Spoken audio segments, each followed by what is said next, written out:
ಇದು ರಾಜಕೀಯ ಪ್ರೇರಿತ ಅಂತ ಬಿಜೆಪಿ ಯಾರು ಹೇಳಿದರು ಬಿ ಜೆ ಪಿಯಲ್ಲಿ ರಾಜಕೀಯ ಪ್ರೇರಿತ ಅಂತ? ವಿಜೇಂದ್ರ ಹೇಳಿದ್ದಾರೆ.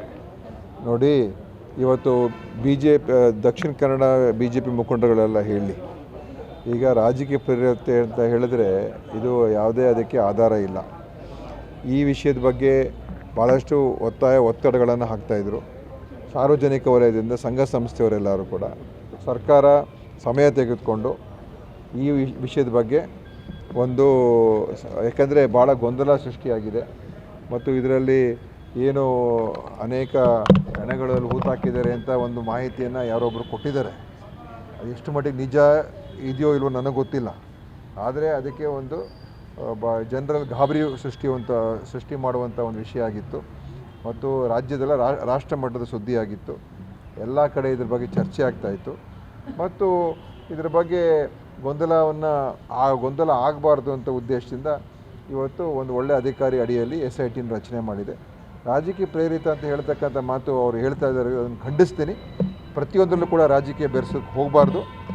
BJP ಅವರಿಗೆ, ವಿರೋಧ ಪಕ್ಷದ ನಾಯಕರು ಅಶೋಕ್ ಅವರಿಗೆ ಬಹುಶಃ ತಿಳುವಳಿಕೆ ಕಮ್ಮಿ ಇದೆ ಅಂತ ನನಗೆ ಅನಿಸುತ್ತೆ. GST ವಿಚಾರದಲ್ಲೂ ಕೂಡ ತಿಳುವಳಿಕೆ ಅದು ಭಾಳ ಕಮ್ಮಿ ಇದೆ. ಅವರೇನು ಇದರಲ್ಲಿ ಮಧ್ಯಸ್ಥಿಕೆ ವಹಿಸುವಂಥದ್ದು ಯಾವುದೇ ರೀತಿಯ ಅವರಿಗೆ ಪಾತ್ರ ಇಲ್ಲ, ಅವಕಾಶ ಇಲ್ಲ. ಅಥವಾ ಏನಾದರೂ ಕೇಂದ್ರದಿಂದ ಅಪಾಯಿಂಟ್ ಮಾಡಿದ್ದಾರೆ ಇವರೊಂದು ಏಜೆನ್ಸಿ ಅಂತ ನನಗೆ ಅರ್ಥ ಆಗೋದಿಲ್ಲ ಇದು. ಯಾಕಂತೇಳಿ ಇದು ಇಲಾಖೆಯ ಟ್ಯಾಕ್ಸ್ ಡಿಪಾರ್ಟ್ಮೆಂಟ್ಗೆ ಸಂಬಂಧಪಟ್ಟಿರ್ತಕ್ಕಂಥ. ಈಗ ನಾಳೆ ಇನ್ಕಮ್ ಟ್ಯಾಕ್ಸ್ಗೂ ಕೂಡ ಬೇಕಾದ್ರೆ ಇದೇ ಥರ ಇನ್ನೊಂದು ಏಜೆನ್ಸಿ ಓಪನ್ ಮಾಡಲಿ BJP ಕಾರ್ಯಕರ್ತರು. ಯಾರ್ಯಾರಿಗೆ ಇನ್ಕಮ್ ಟ್ಯಾಕ್ಸ್ ಸಮಸ್ಯೆಗಳಿಂದ ನಮ್ಮ ಹತ್ರ ಬನ್ನಿ, ನಾವು ಬಗೆಹರಿಸ್ಕೊಡ್ತೀವಿ ಅಂತ.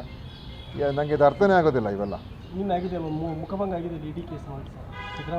ED ಕೇಸ್ ನೋಡಿ, ಇವತ್ತು ಇದು ಭಾಳ ಗಂಭೀರವಾದಂಥ ವಿಷಯ. ಸುಪ್ರೀಂ ಕೋರ್ಟ್ ಏನು ಹೇಳ್ತು ED ಅವರಿಗೆ, ನಿಮ್ಗೆ ಯಾಕೆ ಈ ಪೊಲಿಟಿಕಲ್ ಆಟದಲ್ಲಿ ನೀವೇ ಅದರಲ್ಲಿ ಭಾಗಿಯಾಗ್ತಾ ಇದ್ದೀರಾ ಅಂತ ಸ್ಪಷ್ಟವಾಗಿ ED ಕೇಳಿದ್ದಾರೆ.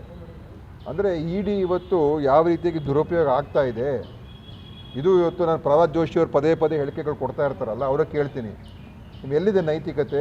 ಎಲ್ಲರ ಬಗ್ಗೆ ನೀವು ಮಾತಾಡ್ತಿರಲ್ಲ ಭಾಳ ದೊಡ್ಡ ಮೇಧಾವಿ ಥರ, ಇದ್ರ ಬಗ್ಗೆ ನೀವು ಹೇಳಿ. ED, CBI, IT ನೀವು ನಿಮ್ಮ ಪಕ್ಷದ ಅಂಗಸಂಸ್ಥೆ ಥರ ಮಾಡಿಕೊಂಡು ಈ ದೇಶದ ಸಂಸ್ಥೆಯನ್ನು ನೀವು ದುರ್ಬಲ ಮಾಡ್ತಾ ಇದ್ದೀರಾ. ಇದಕ್ಕಿಂತ ಒಂದು ಕೆಟ್ಟ ಕ್ರಮ ನೀವು ಬೇರೆ ಇನ್ಯಾವುದಿದೆ?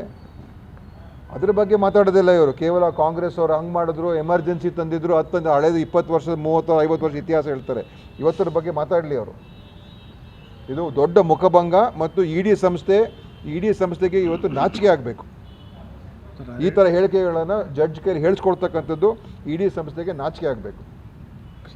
ಹೇಳ್ತಾರೆ ಮಲ್ಲಿಕಾರ್ಜುನ್ ಖರ್ಗೆ ಪ್ರಧಾನಮಂತ್ರಿ ಅಭ್ಯರ್ಥಿ. ಮಲ್ಲಿಕಾರ್ಜುನ್ ಖರ್ಗೆ ಅವರು ಪ್ರಧಾನಮಂತ್ರಿ ಆಗೋ ಎಲ್ಲ ಅರ್ಹತೆ ಇದೆ, ಅದ್ರ ಬಗ್ಗೆ ಎರಡು ಮಾತಿಲ್ಲ. ಅಷ್ಟೇ ಹೇಳ್ಬೋದು.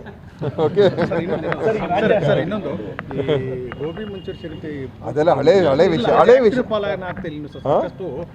ನೋಡಿ, ನಮ್ಮ ಕಡೆಯಿಂದ ಏನು ಮಾಡಕ್ಕೆ, ನೋಡಿ, ನಮ್ಮ ಕಡೆ ಕಾನೂನು ಬೆಲೆ ಇಲ್ಲ ಅಂತಲ್ಲ, ನಮ್ಮ ಕಡೆಯಿಂದ ಒಂದು ಏನೇನು ಮಾಡೋದಕ್ಕೆ ಕ್ರಮಗಳು ತಗೊಳ್ತಕ್ಕಂಥದ್ದು ಮಾಡ್ತಾ ಇರ್ತಾರೆ.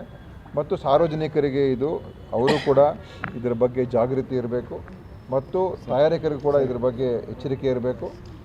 ಇದು ನಾವು ನಮ್ಮ ಉದ್ದೇಶ ಏನಂತ ಹೇಳಿದ್ರೆ, ಈ ರೀತಿಯಾದಂಥದ್ದನ್ನು ಎಷ್ಟು ಮಟ್ಟಿಗೆ ತಡೆ ಹಿಡಿಯೋಕ್ಕೆ ಸಾಧ್ಯ ಆಗುತ್ತೆ ನಾವು ಮಾಡೋದಕ್ಕೆ ನಮ್ಮ ಪ್ರಯತ್ನ ಮಾಡ್ತಾಯಿದ್ದೀವಿ.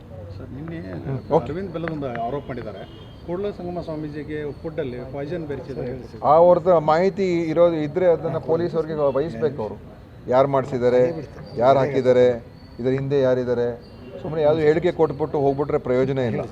ನಾನು ಏನೇನೋ ಹೇಳ್ಬೋದು, ಆ ಹೇಳಿಕೆ ಆಧಾರ ಏನು, ಅದನ್ನೆಲ್ಲವನ್ನು ಕೂಡ ಒಂದು ಸ್ಪಷ್ಟ ಒಂದು ಸಾಕ್ಷಿಗಳನ್ನು ಅಥವಾ ಅವ್ರಲ್ಲಿ ಇದ್ದಂಥ ಏನಾದರೂ ಮಾಹಿತಿ ಇದ್ದರೆ ಅದನ್ನು ಪೊಲೀಸವ್ರಿಗೆ ವಹಿಸಿದ್ರೆ ಅದರ ಬಗ್ಗೆ ಕ್ರಮ ತಗೊಳ್ತಾರೆ. ಆಯಿತಾ?